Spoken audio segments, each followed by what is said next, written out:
John Barros and getting a joint degree in oceanography and astrobiology. I first met Rika, I don't know, 6 or 7 years ago when she did a summer research project here at the University of Rhode Island. And then I was fortunate enough that she had some free time the following year and went to sea with us to trek across the South Pacific Gyre. So this is a real nice opportunity for me to look and see what exciting work she's done since then and what exciting work she's doing now. So with that, I'll stop and hand over the control to Rika. Okay. Well, thank you for coming and speaking. For that introduction. Thanks to all of you who are here virtually, I guess just virtually because I'm the only one. And thank you all for giving me this opportunity to give this talk. This is quite the honor, and I really appreciate having this opportunity. So I think this is where I do something fancy and switch over to my PowerPoint, but I actually can't see it met, so I'm gonna. There we go. Thank you. Share my screen and go to PowerPoint. Hopefully you guys should be able to see this. Moment.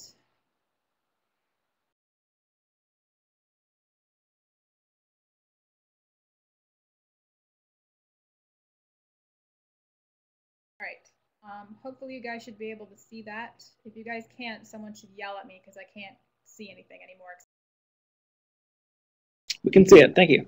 Excellent. Okay, cool. So as I said, I am at the University of Washington, and in John Barros's lab, I have been focusing on the role viruses play in manipulating the ecology and the evolution of microbial communities in hydrothermal vent systems. So I'm going to be focusing my talk on the role that viruses play in these systems, and since I'm going to be focusing on viruses, I thought it would be good to at least start off with a definition of what a virus is so I can make sure we're all on the same page. So generally speaking, a virus is an infectious agent that can only replicate inside the living cells of an organism. So they are defined as parasites. What's kind of cool about viruses is that they can have either an RNA or a DNA genome. They're sort of unique in that respect. And viruses will have a protein capsid. Hopefully you can see my cursor here. That envelops this genetic material, and sometimes they'll have a lipid envelope on the outside of that capsid. So what you're looking at here are some transmission electron micrographs of some typical looking viruses of the archaea and the bacteria. I'm going to be focusing on archaeal and bacterial viruses for this talk, but as I'm sure you know, they infect eukaryotes as well. So these are some typical looking images of some bacterial viruses. You can see they have this sort of typical looking head-tail morphology that you see here. And these three groups that I'm showing here are actually among the most abundant in. These are some fairly common looking bacterial viruses. What you can see here are some archaeal viruses. Most of these have been isolated from terrestrial hotspots. Sulfolobus, for example, is one of the microbes that they've isolated these from. And what's kind of neat about archaeal viruses is they tend to take on these really unusual morphologies. So you can see here that these viruses are sort of lemon-shaped, and these are sort of bowling ball-shaped, and these are like filamentous viruses with these sort of weird hooks on the ends.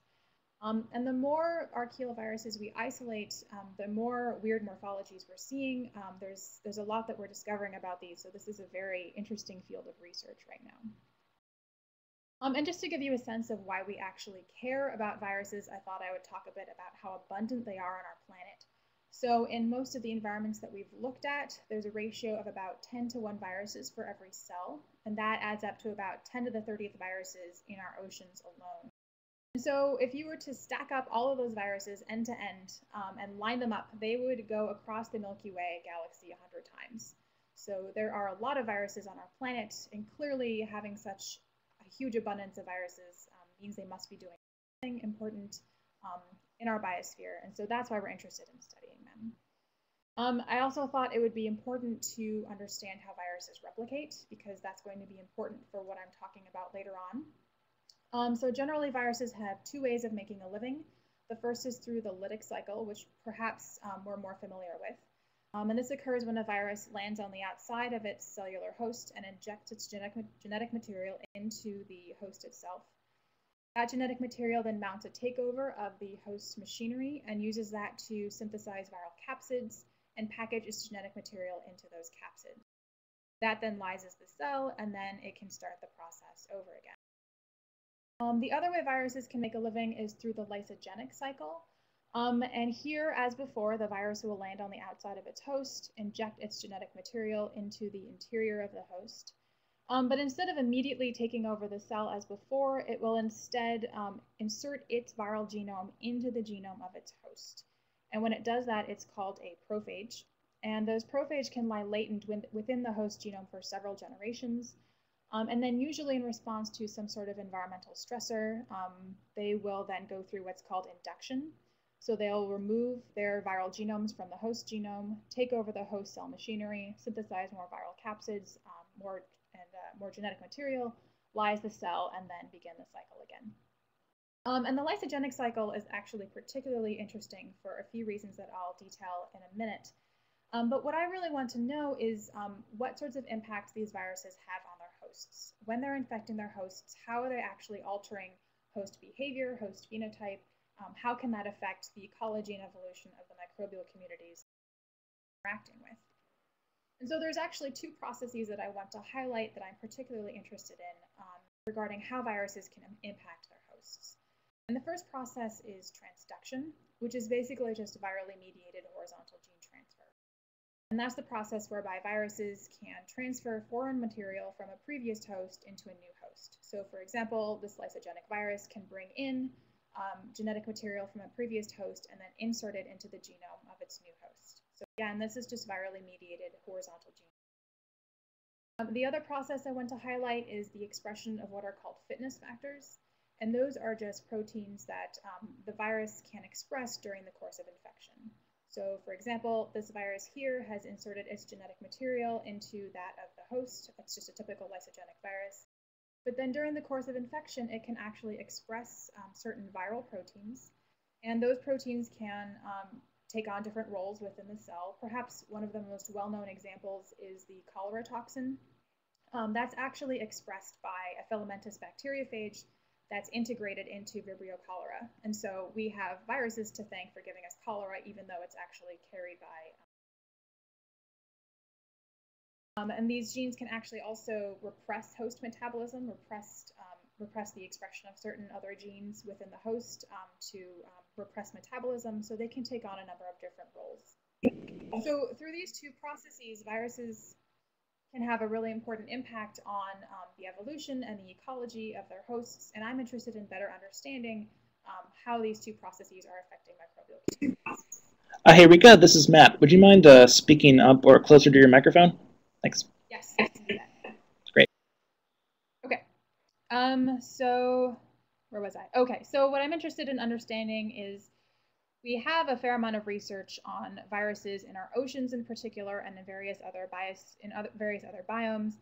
But I'd like to know more about what the role of viruses could be in the deep subsurface, in the deep biosphere, because there's actually very little we know about the role viruses play in those communities. And so some of the questions could include how many cells in the subsurface or in the deep biosphere have viruses integrated as prophage, or in other words, how many cells have viral prophage within their genomes? How do viruses affect the genetic content and the genetic expression of their hosts? Which types of genes are they actually transferring or expressing?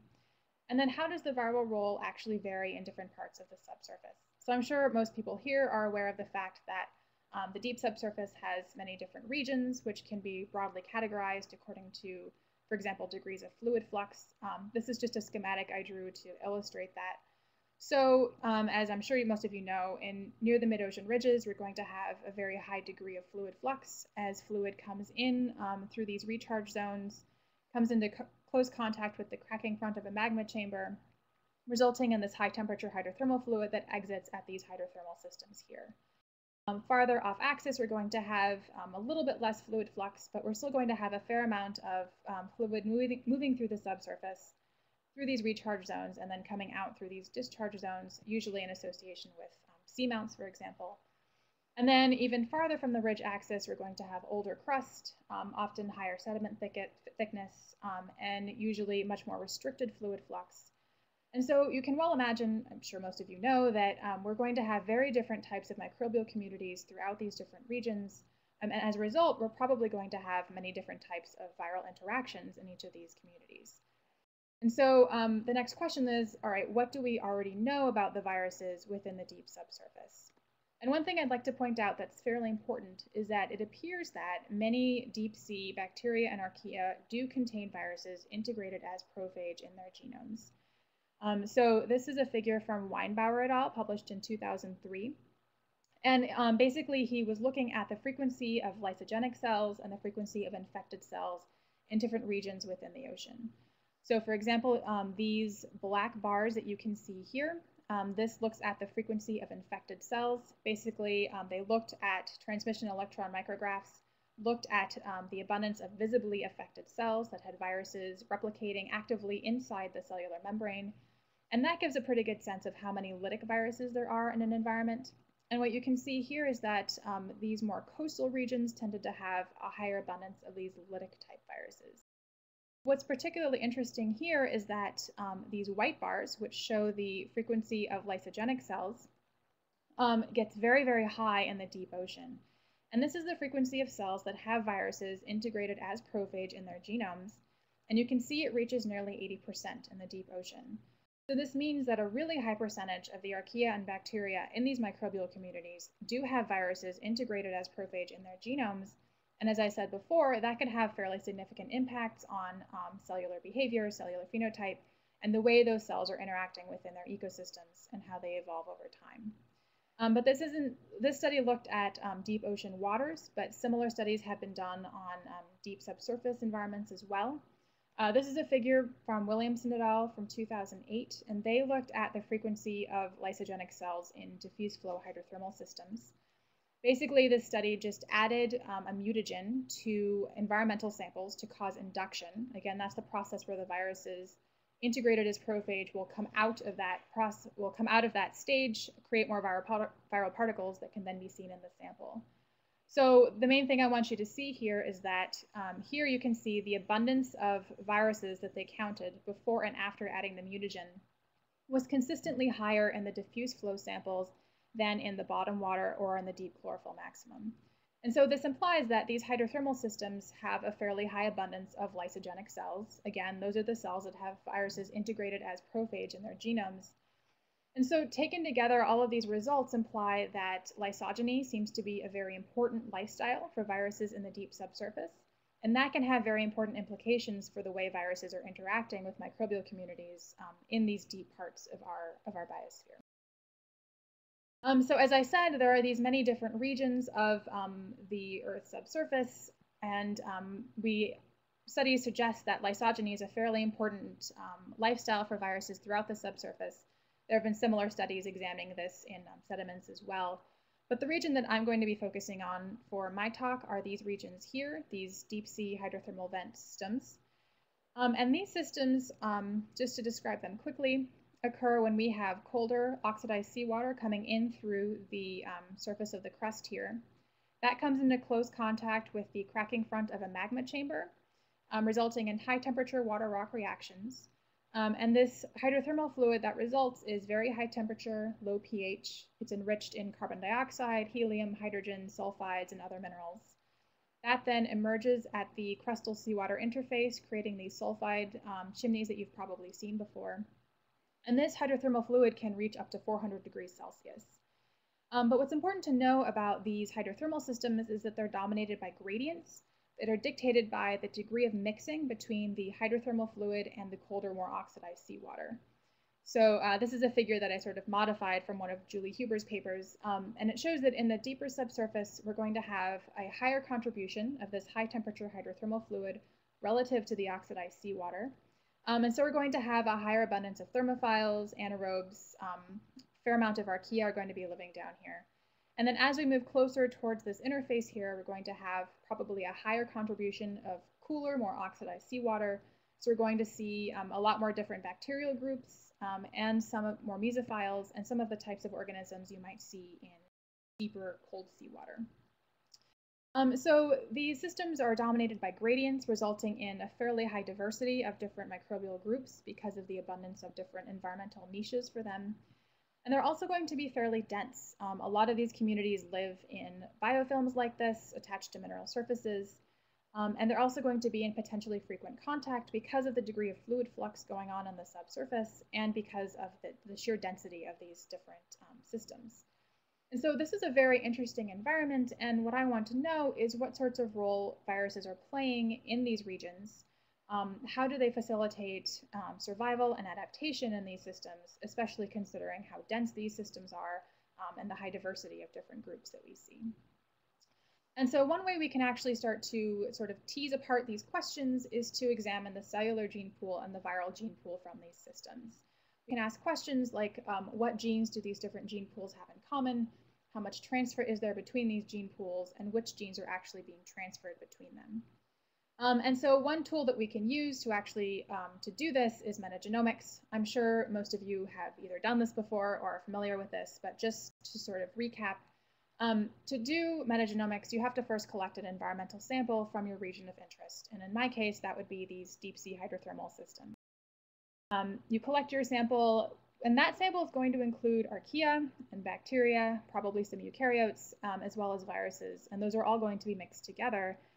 And so many times you'll have to filter the sample so you can size fractionate the sample according to the different organisms that you're actually interested in. You then extract the DNA from that sample and sequence it.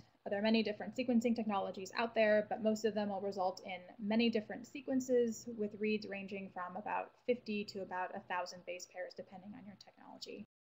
And then you compare that to sequences that already exist in public databases to try to get a sense of who's there and what they're doing. So I decided to do this at a deep sea hydrothermal vent. This is the region that we studied. So we're located here in Seattle, and we're often studying the vent fields out here on the Juan de Fuca Ridge. We were at the main Endeavor field located where this box is here. And my study site was at Hulk Vent, which is in the northern part of the main Endeavor field. And in order to sequence a metagenome, you need to have a lot of DNA. And in order to get a lot of viral DNA, you need a lot of viruses, just because they're so small. And in order to get a lot of viruses, you need a lot of water. So to collect a high volume of diffuse flow fluid from these hydrothermal vents, we had to design and put together this barrel sampler. And so basically we have two barrels mounted on this elevator here. Each barrel contained a sterile bag that could hold about 100 liters of water. And we had two of those mounted here with a CTD pump up here. We lowered that on an elevator to the seafloor and then used Alvin to maneuver the barrels over to the location we wanted to sample from, and then used Alvin's arms to move this sample funnel over to the region that we wanted to sample from. And so you can see that right here. So we sampled for over about 24 hours, and we ended up with about 170 liters of high temperature hydrothermal fluid in these barrels. We later calculated the temperature to have been about 125 degrees Celsius on average, so this was a very hot sample.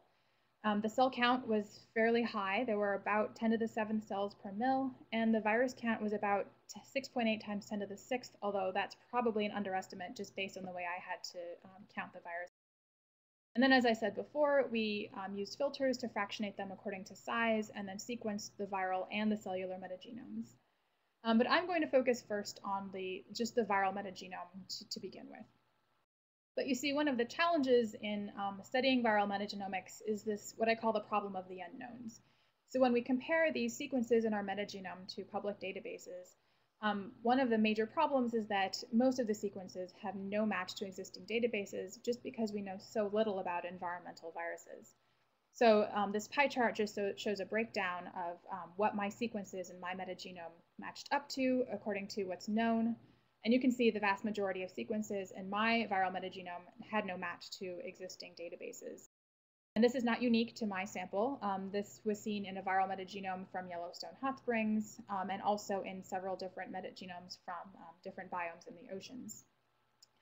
So one thing we can do is we can look at this little wedge here that matches up to viruses that we had matches to viruses we had seen before. And so we did that here. This is a slightly busy graph, but basically it just shows the percent of sequences in these different viral metagenomes that had matches to these different viral families. And so what I want you to see here is that my Hulk hydrothermal vent metagenome, which is in blue here, had a lot of matches to these Myo, Poto, and Cyphoviridae that you see here. And those were the sorts of head-tail viruses that I'd mentioned earlier that are fairly common in our oceans. These are bacterial viruses. And since they're fairly common in the oceans, that was perhaps not surprising. But what was sort of interesting was that we didn't actually see many, if any, matches to these groups here. And the reason this is interesting is that these are viral families that are known to infect the archaea. And so this is interesting because we know that archaea are an important member of microbial communities and hydrothermal systems. And so the question then becomes, are there no archaeal viruses in this sample? Are the archaea not infected by viruses in these systems despite being present? And if so, why not? Or are they just archaeal viruses we haven't seen before? And the reason this is important is we really need to get, in order to understand the impact these viruses have on these systems, we really need to understand who is infected by these viruses. We need to understand if these viruses are infecting a broad part of this community or only a small subset of that community. So this is a really important question to address. And so to actually go about addressing that, we took advantage of a really cool system called CRISPRs. And so I'm not sure, for those of you who haven't heard of CRISPRs, they stand for Clustered Regularly Interspaced Palindromic Repeats. This is basically a prokaryotic viral immunity system. They're pretty cool. They're found on the genomes of both bacteria and archaea, and you can usually find CRISPR loci several times on a bacterial or archaeal genome. And this is what a typical CRISPR locus looks like. It contains a series of Cas genes or CRISPR-associated genes. And then those are followed by this CRISPR locus here, which consists of a series of direct repeats shown in yellow here. Those tend to be about 21 to 47 base pairs in length and are usually repeated several times throughout the CRISPR locus. And then interspersed between those direct repeats are these spacers, which I'm showing in different colors here. Those are usually about 20 to 72 base pairs in length and are usually fairly unique. Each one is unique within a CRISPR locus. And what's interesting about these spacer sequences is that they have matches to viral sequences. And so the way we think these work is that when a virus infects a cell, a new CRISPR spacer is synthesized to match up to a sequence on that virus. And that is then inserted into the CRISPR locus, such that if that same virus were to infect that cell again, the cell would be able to recognize it as a virus, as a foreign element, and then mount the immune response. And so what's really cool about these CRISPRs is that they're basically libraries of previous viral infection. And so we can use these to get and examine what sorts of viruses have infected the cell in the past and get a better sense of infection dynamics and what types of viruses are infecting which types of cells. So these are potentially very interesting tools for viral and microbial ecologists to use to answer these sorts of questions. So we decided to take advantage of those CRISPRs and made a CRISPR database. So we took out all of the CRISPR spacers from all of the CRISPR loci, from all of the publicly available archaeal and bacterial genomes in public databases. And what we did was we compared our hydrothermal vent viral metagenome to all of the CRISPR spacers in our database. And having done that, we could then match up a given sequence from our viral metagenome to a CRISPR spacer in our database. And then in that database, we knew which archaeal or bacterial genome that actually came from. So then we could make some presumptions or some ideas about what types of viruses what types of cells the viruses and my viral assemblage were affecting. So to say that again, basically we compared the sequences in my viral metagenome to our CRISPR spacer database and used that to infer what types of hosts these viruses were infecting based on what CRISPR sequences they matched up to. And so through this, we can get a sense of what types of what types of archaea and bacteria are being infected by the viruses in the hydrothermal vent assemblage. So this pie chart just shows a breakdown of which CRISPR spacers in our database had matches to my viral metagenome. And what I want you to take home from this is that there are many different types of archaea and bacteria whose spacers had matches to my viral metagenome. And this includes several archaeal spacers as well. And so this means that there are many different types of archaea and bacteria that could potentially have been infected by the viruses in my viral metagenome. And so again, the reason this is important is that it shows that the viruses in the vent environment that I sampled have the potential to have a fairly broad impact. They aren't only infecting a small subset of the microbial community, they have the potential to infect a wide range of different types of organisms. And so something else I want to mention while we were doing this analysis was this observation we made, which is that it seems that within thermophiles, there is a higher abundance of CRISPR loci within their genomes than you'll see in the genomes of mesophiles or psychrophiles. So for example, there are thermophilic archaea that have up to 23 CRISPR loci in a single genome. But then if you look at the mesophiles and the psychrophiles, they have on average only about 0 to 1 CRISPRs on their genomes. We can't say exactly why this is the case. This is still a subject of some speculation in the community. But I will note that since CRISPRs are synthesized in response to the invasion of foreign genetic material, there could be a correlation here with horizontal gene transfer. I don't think it's because thermophilic archaea or bacteria are infected by more viruses, because the mesophiles have other ways of defending against viruses. There are several different ways to prevent viruses from infecting you, and so I don't think it's related to that. But if it is related to horizontal gene transfer, that could have some interesting implications for thermophiles living in, say, these hydrothermal vent systems. But we don't know for sure yet why this is the case. It's just an interesting observation. All right, so I've been talking about my viral metagenome, trying to understand what types of cells these viruses can actually infect. And now I'm going to come back to both the cellular and the viral gene pool and try to address these questions I listed earlier. What types of genes do we see in each gene pool? How much transfer is there between them? And if there is transfer occurring, what types of genes are actually being transferred? All right, and so one way we can start to do this is by examining these metagenomes for the genes that are known to mediate horizontal gene transfer. So for example, transposases, integrases, recombinases, resolvases, Rec-A for example.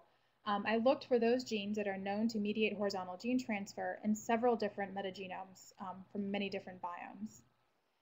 I quantified those, and what we found was that the hydrothermal vent cellular metagenome appears to have a fairly high abundance of these genes that are known to facilitate horizontal gene transfer, and they were also found in relatively high abundances in the viral fraction of that metagenome, the viral metagenome I was discussing earlier. So what this means is not only are the genes that are known to facilitate horizontal gene transfer present, but they seem to be somewhat abundant. So we've established that much. So the potential for horizontal gene transfer is present, and we know that the viruses also have the potential to interact, to transfer genes. And so the next question then is, if that is in fact happening, what types of genes are actually being transferred? And so one way we can start to address this question is to look at the relative enrichment of different types of genes in our metagenomes. So on this graph, on this x-axis here, we have the percent of reads in the cellular fraction that match up to a particular gene category. So this is my cellular metagenome here. And on the y-axis, we have the percent of reads in the viral fraction that had a match to a particular gene category. So basically, if we have a point here that falls above this one-to-one line, it means it's relatively enriched in the viral fraction relative to the cellular fraction. And what we found was that genes related to replication and repair and genes related to energy metabolism are relatively enriched in the viral fraction compared to the cellular fraction. And this is actually a significant difference. I think I have an idea as to why this is the case, but I'm not actually going to go into that. What's interesting here is that it appears that genes related to energy metabolism are relatively enriched in that viral fraction. It's interesting because viruses don't actually need these genes themselves. Obviously, they're going to rely on the host for processes like metabolism to allow replication to happen. And so one interesting possibility is that these are the kinds of genes that are being selected in the viral gene pool because of the advantage they're providing to their host. So these are genes like hydrogenases, genes that facilitate methanogenesis, sulfate reduction, sulfide oxidation, for example. And perhaps one could imagine that these lysogenic viruses, which we know are common in the vent environment, are integrating themselves into these viral genomes and expressing these genes related to energy metabolism, perhaps to provide a boost to their host to allow that host to better survive and reproduce in the environment. And that will in turn give an advantage to the virus because it depends on the host in order to survive and reproduce. So to sort of pull back here, we know that viruses can change the genetic content and the genetic expression of their microbial hosts. And we think that perhaps in the vent environment, they may be facilitating adaptation to the extremes and to the dynamism of the vent environment. And so what we're sort of envisioning is that in the deep subsurface, we have fairly high cellular density. As I said, there's attachment to mineral surfaces. They live in biofilms. We have relatively high levels of fluid flux. We also have fairly high cellular diversity. And so in these systems, we could have viruses infecting different groups. As we said, we know they infect a wide variety of different cells in these systems. They could be integrating as prophage, expressing these genes. They could also be transferring genes from one group to the other. So that's sort of the idea that we have here. And then to pull it back even farther, I think that in the deep subsurface, viruses could be a potentially very important factor in affecting the ecology and the evolution of these microbial communities. I've said that we know already that lysogeny appears to be a fairly important viral lifestyle in these systems. And so these virally encoded genes that could be expressed during the course of infection could have a fairly important impact on the way these cells are interacting within their communities. These viruses could also be facilitating horizontal gene transfer. And there are many other important impacts that viruses can have on biogeochemistry and diversity in these systems that I haven't even touched on. So I think this is a field that's definitely ripe for further research.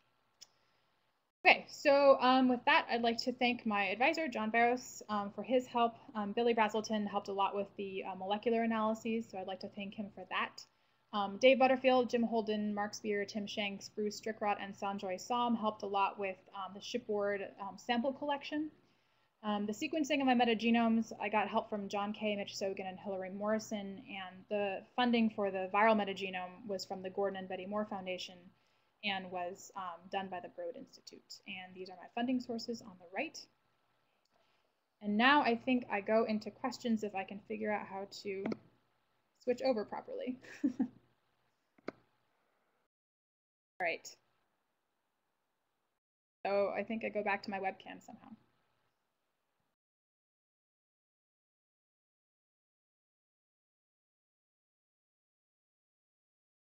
Okay, so I think I will look at questions in the chat box, and if you have any questions, I would be happy to answer them to the best of my ability.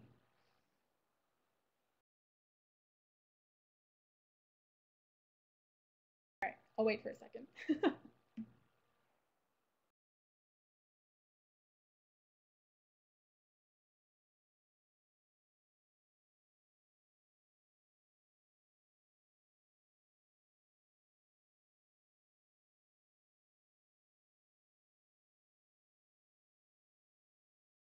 Okay, so we have a question from USC, which says, viruses have no taxonomic markers. How did you categorize metagenomics ones into groups? Oh, I see. Okay, so yes, that's very true. So usually we can categorize bacteria and archaea by their 16S. Viruses obviously don't have a 16S, and so we have no way of grouping them into species, so to speak. So that's a very good point. For metagenomics, usually what is done for that graph I showed you showing the viral families, that's just looking at genes that are known to match up to, for example, Cyphoviridae, and genes that are known to have been found in myoviruses. Often it'll be genes that match up to certain types of capsid proteins or DNA polymerases that tend to be good markers for those viruses. But it's basically just which of those reads matches up to previously seen proteins or genes in those types of viruses. So this is potentially problematic because these viruses do tend to be very mosaic in the way they're structured. And so, you know, it's still something that people are working on. So that's a really good question.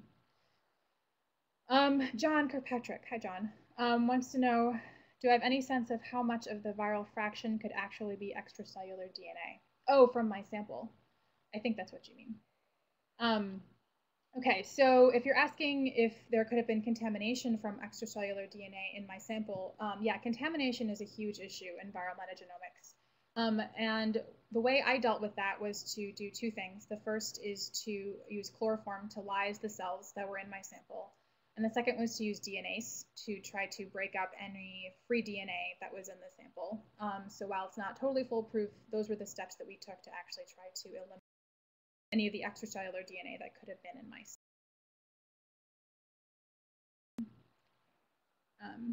Okay.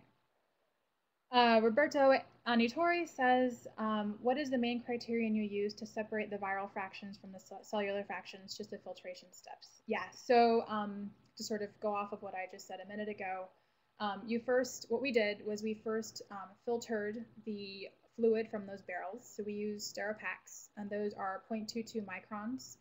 And so that was what we used to separate the cellular fraction from the viral fraction as a first step.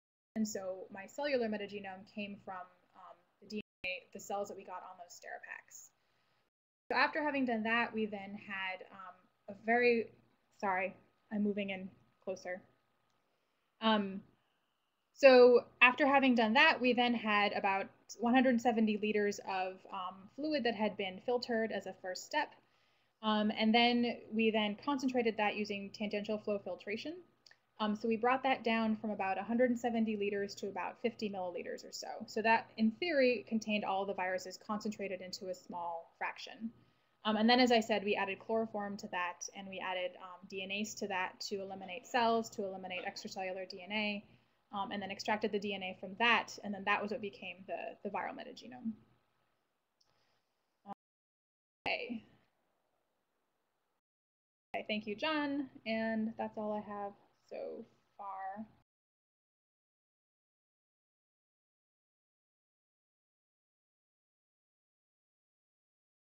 Hi, Billy. Anything known about the survival of viral particles at extreme temperatures and pressures? I haven't, so most of the viral research on extreme environments is from Yellowstone hot springs. And I haven't actually seen much talking about how viral capsids survive in high temperatures or at low pHs or high pHs for that matter. I know of very little work that's been done on survival of viral capsids at high pressures. What I do know is that in these systems, we do tend to see a lot of lysogeny. And so a lot of people have interpreted that as a strategy to use the cells as a way to protect themselves from those sorts of environments. I know that, you know this too, Billy, that a lot of viruses have been isolated from Yellowstone and other terrestrial hot springs. And so I imagine that those sorts of experiments can and have been done. And we know that Lead Wells has done work on the survival of viral particles at extreme cold temperatures. And he did find that there was a limit at which those viruses could be infective. I forget what the temperature was off the top of my head, but it was a fairly low temperature. Rosalind says, did you have a sense of whether your metagenome was more lytic or more lysogenic viruses? Okay, so that's a good question too. So the question then becomes, how do you really differentiate between lytic or lysogenic viruses? Generally speaking, potoviruses, I think, tend to be more lysogenic than lytic. And I did not have more potoviruses than, say, myoviruses, which tend to be more lytic in my sample. But again, that was just based on that really small wedge that I showed you in that pie chart. Another way we could see if there's a high abundance of lysogenic viruses is to look for things like transposases and integrases. And it does appear that my viral metagenome has a high abundance of transposases and integrases, or genes that are just known to be associated with lysogeny, relative to other viral metagenomes that we've seen in other environments, like surface ocean, Bay of British Columbia, Arctic Ocean, for example. So based on that analysis, it does seem like there was a pretty high abundance of lysogenic viruses in the sample. But what was I going to say? Yeah, it sort of depends on what method you're using to detect lysis versus lysogeny in the samples. But that's a good question. You mentioned that lysogeny is pretty common in your study site. Do you have an estimate of the fraction of cells, archaeal or bacterial, that harbor lysogenic viruses? So the studies that have been done on hydrothermal systems, I showed you that graph from the Williamson paper. They didn't actually estimate the fraction of cells that had prophage integrated into their genomes. They were only able to look at the number of viruses they saw in the sample before and after adding that mutagen. And so, as I said, the Weinbauer paper suggested that it was about 80%, just under 80% in the deep ocean. The Williamson paper suggested that it was an even higher percentage than that. So I can't make any conclusions, but it does seem like it's a pretty important lifestyle for viruses and could be potentially really important in these microbial communities in these systems. So I don't have a better specific answer than that, but that's what we can infer at this point. Do you think the abundance of viruses in your samples changes from when they are collected in the barrel until when you can filter them? That is an excellent question. So one thing that we've been speculating about is the possibility that basically what we did was we collected these viruses that are accustomed to relatively hot environments. We put them in these barrels. We brought them up from the bottom of the seafloor, so they changed pressure, they changed temperature. I put them on ice when I brought them up to the surface. And so this is actually a very different environment from what those cells are accustomed to. And so it's possible that a lot of the viruses that had been integrated as prophage in my sample went through induction. And so what that means is that between actually collecting the sample and then filtering the sample, I could have gotten a lot more viruses in my barrels because of this induction process, which would actually be kind of useful because it would mean that I'd be able to see both the lytic and the lysogenic viruses in my sample. I mean, I don't have proof for this, but that is sort of an interesting thing to think about, and definitely something people should keep in mind when sampling viral metagenomes in the future. So that's a really good question.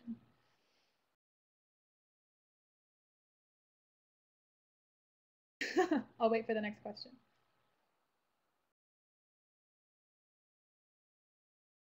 What disappeared? Okay. Did I answer all those questions so far? If I didn't fully answer it, let me know and I can try to elaborate a little.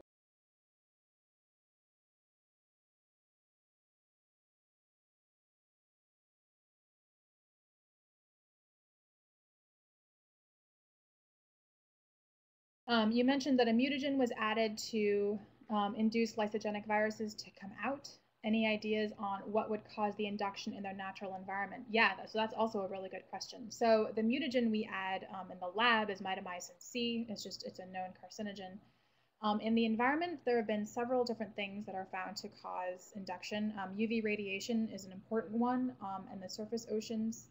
Other stress responses, so I think drastic changes in temperature was also found to cause induction. One of my favorites is changes in pressure. This hasn't been done on samples in the ocean, but we know that E. coli, when exposed to high pressures, can actually go through induction. So the lysogenized viruses will come out of the lysogenic state in response to high pressure, which is really interesting to think about because if we have, say, viruses that are attached to sinking particles, if we have cells that are attached to sinking particles and those become exposed to higher pressures as they sink, could that cause induction and what role does that play in the marine environment? So that's one of my favorites. But yeah, it's basically environmental stressors, and it's going to vary depending on the virus and depending on the environment.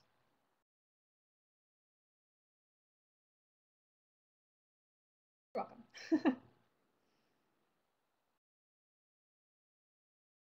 Any questions out there?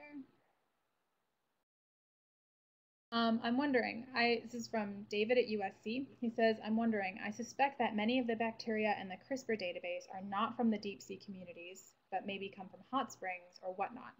Presumably don't mix very often with the deep sea. Can you say more about maybe the types of genes, bits of commonly found functional genes that you found matches for in your method?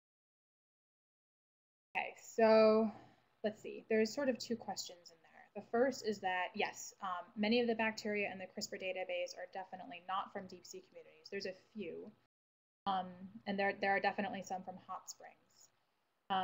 We did try to separate my CRISPR database according to where the isolates had been taken from. So I looked at just the CRISPR spacers from isolates from hydrothermal vent systems, just the CRISPR isolates from terrestrial hot springs, and then CRISPR isolates from mesophiles. And we did find that there was a higher abundance of matches from the vent CRISPR spaces to my metagenome than others, which does make sense because it means that we'd seen these viruses before in CRISPRs from isolates in public databases. So that's sort of the first part of your question. And then you said, can you say any more about maybe the types of genes, bits of commonly found functional genes that you found matches for in your metagenome? Okay, so that's sort of getting at what types of regions are these CRISPRs actually matching up to in these viral genomes? At least I think that's what you're asking. And that's a good question, and I I think I used to know the answer to this, but it's been a while since I thought about this. I don't think there's any particular part of the viral genomes that they're matching up to. Yeah, I don't. Huh. I'm trying to remember now. I don't think there's any particular region that they're matching up to on the viral genomes, but I'd have to go back and check. There's a lot of literature on CRISPRs and what they're matching up to, but it's mostly in the dairy industry because they care about CRISPRs and how they can mediate the effects of viruses killing off their bacterial cultures to make yogurt. So that's where most of the CRISPR literature is. And I think there may have been one paper that looked at that. So I'd have to go back and check, but that's a good question. Does that answer your question? If not, I can try to elaborate.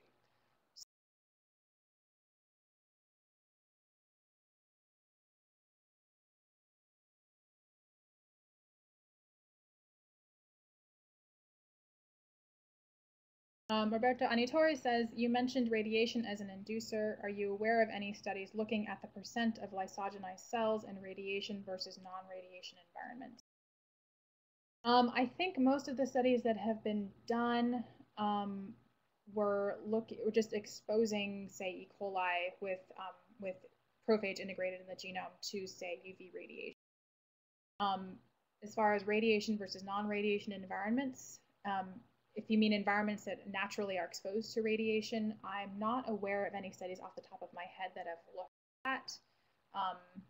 I'm trying to think. The surface ocean is where you would find, for example, a higher flux of UV radiation. And I'm not aware of any studies that have looked at that, but it's possible that I've just missed them. Okay, and Rosalind says, if there are any other questions, please contact me directly. Yes, feel free to contact me directly. I think I'm supposed to say that the C-DEBI speaker series is soliciting nominations for future speakers in the future, and you can just look at the website to do that. I think I was supposed to say that. Other than that, thank you all for coming and asking really great questions. It's been a pleasure. Thank you, guys.